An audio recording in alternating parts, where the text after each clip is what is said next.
Oke guys, assalamualaikum warahmatullahi wabarakatuh. Kebetulan hari ini saya lagi libur guys, jadi malam ini saya nggak bakalan nge-review pelak, nggak bakalan nge-review ban, nggak bakalan nge-review baut, pokoknya nggak bakalan nggak ada urusannya sama modifikasi ya.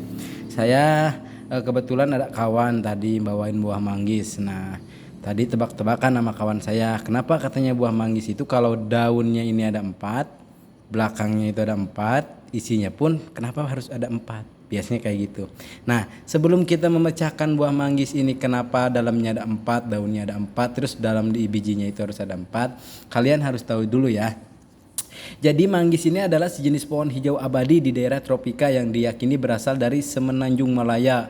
Ini tuh menyebar di Kepulauan Nusantara, tumbuhnya itu hingga mencapai 7 sampai 25 meter. Buahnya juga disebut manggis berwarna merah ini apa? Keunguan kayak semacam warna-warna bulau gitu ya. Pas matangnya itu di dalamnya itu warnanya tuh ungu. Nah, meskipun warnanya ada varian-varian, ada juga yang kayak di daerah Bogor itu kayak semacam warna pink atau apa, ada juga yang warna merah. Jadi buah manggis ini banyak manfaatnya juga ya guys ya. Selain unik nih buah manggis ini, selain unik ada beberapa manfaat. Bukan dari bijinya doang yang enak ya guys. Jadi ini tuh biji kulitnya pun dia enak juga ini kalau dimakan. Ini nih buah manggis ini pokoknya lebih mantep dibanding buah-buah yang lainnya. Bukan paling mantep ya, tapi agak sedikit enak lah. Ini kesukaan saya. Buah manggis ini termasuk buah kesukaan saya karena selain rasanya manis, banyak khasiatnya juga ya. Nah, jadi pohon manggis ini tergolong tanaman tahunan karena berumurnya itu panjang, bisa nyampe ratusan tahun ya. Jadi usianya itu mencapai puluhan tahun. Buah manggis ini merupakan buah tropis khas Kepulauan Sunda, Maluku yang sudah dimanfaatkan selama ratusan tahun di penjuru dunia. Ini bahkan bisa jadi sebagai obat tradisional pada zaman penjajahan dahulu. Nah, jadi tanaman manggis atau disebut dengan Garcinia magostana ini mampu tumbuh di daratan rendah nih. Maksudnya di daratan rendah itu jadi pokoknya meskipun tanahnya di pot pun ini bisa. Jadi perkembangbiakan pohon manggis ini mencapai maksimal ketika tumbuh di ketinggian 500 sampai 600 lebih lah. Di flora ini selalu hijau dengan tinggi 6 per 20 cm. Meter. 20 meter. Oke guys. Nih. Ini batangnya ini kalau udah matang ini salah, ini sebenarnya harus pakai silet ya guys. Nah, tapi di Indonesia sendiri pusat pertumbuhan manggis ini berada di Sumatera Barat, Kalimantan, di Riau, Kalimantan Timur, Sumatera Utara, Sulawesi Utara. Nah, jadi ini tuh kenapa pohon manggis ini bisa ada di wilayah Indonesia ya. Jadi asal usul pohon manggis itu pada mulanya itu pohon manggis ditemukan oleh Kapten Cook pada tahun 1770 di daerah Jakarta. Dia tuh merupakan penjelajah dari Inggris. Dia memperkenalkan tanaman manggis ke Inggris sehingga pada tahun 1789 tanaman manggis mulai dikenal oleh masyarakat Inggris dan sampai sekarang udah tersebar luas kan. Jadi gitu ya guys. Nih. Jadi pohonan manggis ini selain enak dulu tuh pohonan manggis tuh selain dibawa ke Inggris, tanaman manggis ini juga dibawa ke Kepulauan Pasifik, Atlantis pada tahun 1880. Tumbuhan manggis ini diperkenalkan di daerah Sri Lanka dan pohonan ini cukup banyak peminatnya ya guys ya. Pada abad ke-19 India mencoba untuk nanam pohon manggis ini. Nah, pas tahun 1854 pohon manggis diperkenalkan di Australia. Kemudian di tahun 1901 tanaman ini diperkenalkan di Madagaskar. Jadi sekarang pohonan manggis ini udah mendunia. Mantap. Nih, sebelum kita membuka pohon manggis ini, kita akan mencoba menghitung dulu apa nama-nama pohon manggis ini ya di negara-negara lain gitu ya. Jadi kalau di Indonesia sendiri kan pohonan yang bulat-bulat kayak gini tuh namanya ya manggis. Penyebutan manggis ya manggis aja.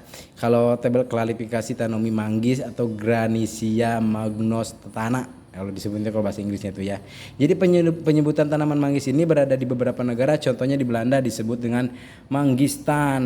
Ini tuh namanya manggistan nih kalau agan-agan ke Belanda nih, kalau seumpamanya agan-agan mau beli manggis nggak bakalan nemu. Tapi ya agan harusnya itu harus nyebutnya itu manggistan. Kalau di Jerman mangastane itu ya manggis artinya.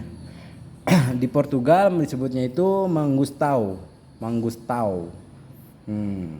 Rekan-rekan itu harus tahu ya guys. Kalau di Portugal, Jerman atau di India sendiri di sini mangustan namanya. Tanaman ini tergolong dalam divisi Tracepita. Nah, jadi di kelas Magnolipsida, manggis ini juga termasuk ke dalam suku Clausiae genus Garcinia. Genus Garcinia itu merupakan genus besar yang terdiri dari sekitar 400 spesies yang berasal dari India Timur. Pokoknya di kampung-kampung Melayu lah, dan Asia Tenggara termasuk di Indonesia juga. Ini termasuk buah-buah yang mantep, banyak proteinnya ya. Mantep pokoknya jos.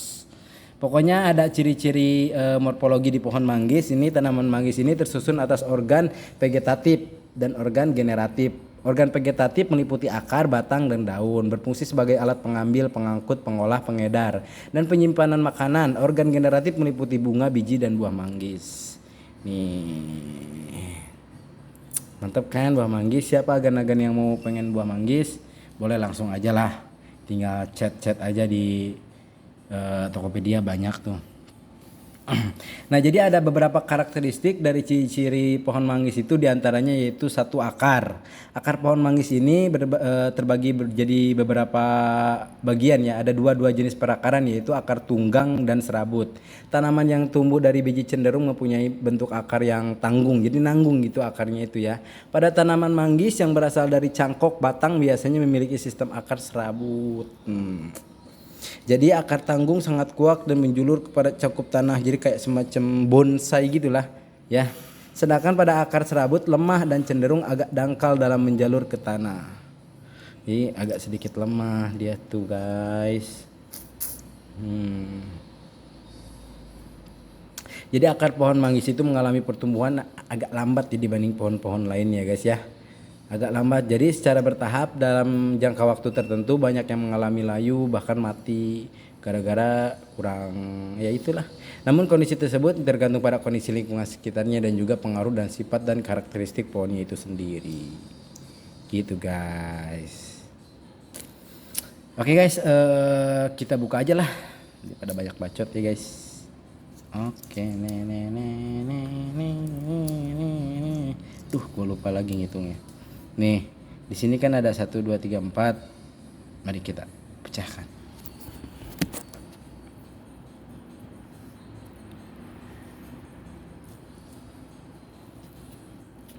Nih guys, ternyata bener ya. Ada 4. Ada 4 juga isinya.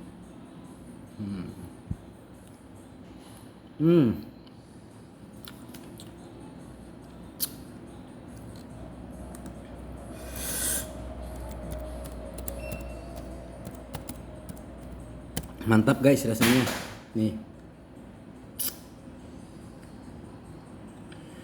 Mantap rasanya itu. Jadi ini mungkin dari daerah Palembang biasanya kalau yang merah-merah kayak gini ya. Buah Palembang ini mantap nih. Nih, oke. Sebelum kita lanjut ke pohon manggisnya, kita bedah dulu ya. Apa nih fungsi dari kulit manggis itu? Kan biasanya dari iklan nih tersedia dari kulit manggis kayak gitu ya guys ya. Nah, ada beberapa manfaat kulit manggis untuk kesehatan, ada beragam manfaat kulit manggis untuk kesehatan, diantaranya satu, mengurangi peradangan. Jadi kandungan karotin dan vitamin C pada kulit manggis dipercaya dapat mengatasi peradangan yang disebabkan oleh penyakit tertentu seperti radang, sendi atau penyakit antonium. Meski demikian, masih diperlukan penelitian lebih lanjut mengenai efektivitas kulit manggis untuk mengurangi kondisi peradangan pada manusia. Jadi kalau seumpamanya agan-agan punya peradangan, jangan terlalu banyak juga mengkonsumsi pohon manggis ini. Oke guys. Nah, di sini ada beberapa selaput ya guys ya. Nah, itu yang pertama ya guys. Jadi yang keduanya itu bisa menurunkan kadar kolesterol. Nih kalau seumpamanya ada agan-agan punya kolesterol yang tinggi, nih ekstrak kulit manggis ini memiliki kandungan serat yang diyakini baik untuk menurunkan kadar kolesterol jahat. Bisa mencegah menumpukan kolesterol di dalam pembuluh darah ya guys ya. Jadi dengan demikian resiko terjadinya penyakit jantung, stroke akan menurun. Ini bagus juga nih kalau punya buat agan-agan ya yang punya penyakit-penyakit kayak gitu. Ya ini aja banyak-banyak mengkonsumsi pohon manggis ini. Jadi itu yang kedua ya guys. Yang ketiga bisa menghambat pertumbuhan sel kanker. Jadi kandungan kansotin pada kulit manggis ini dipercaya dapat menghambat perkembangan dan penyebaran sel kanker. Misalnya kanker payudara, kanker paru-paru. Selain itu disebab studi yang menyebutkan bahwa efek anti kanker pada kulit manggis dapat menghambat perkembangan kanker usus besar. Meski demikian penelitian lebih lanjut masih perlu dilakukan untuk memastikan efektivitas kulit manggis di mengatasi kanker ini benar apa enggaknya masih dalam pengujian ya guys ya. Ini yang keempat adalah mengontrol gula darah. Jadi manfaat kandungan karotin yang ada di tidak kalah penting pada kulit manggis adalah mengontrol kadar gula darah. Jadi dia tuh bisa mengontrol ya guys ya. Sebuah penelitian kan dulu pernah menunjukkan bahwa ekstrak kulit manggis itu dapat menurunkan kadar gula darah yang menjaganya tetap stabil. Jadi dia tuh bisa menstabilkan kadar gula itu. Jadi manfaat ini menjadikan kulit manggis sebagai salah satu obat herbal yang memiliki potensi untuk mencegah resistensi insulin yang diabetes. Namun pada sebaiknya harus berkonsul dulu dengan dokter terlebih dahulu ya bila ingin menggunakan kulit manggis sebagai pengobatan diabetes. Soalnya ada beberapa metode yang harus dibenerin dulu, nggak langsung dimakan aja, kita bisa keracunan loh. Oke guys ya, karena kan udah 11 menit bacot mulu. Jadi terpecahkan sudah ya guys ya. Kalau seumpamanya kulit manggis ini dalamnya 5, luarnya 5, dalamnya juga ada 5. Oke guys, terima kasih. Video kali ini akhiri sampai di sini. Terima kasih banyak. Thank you.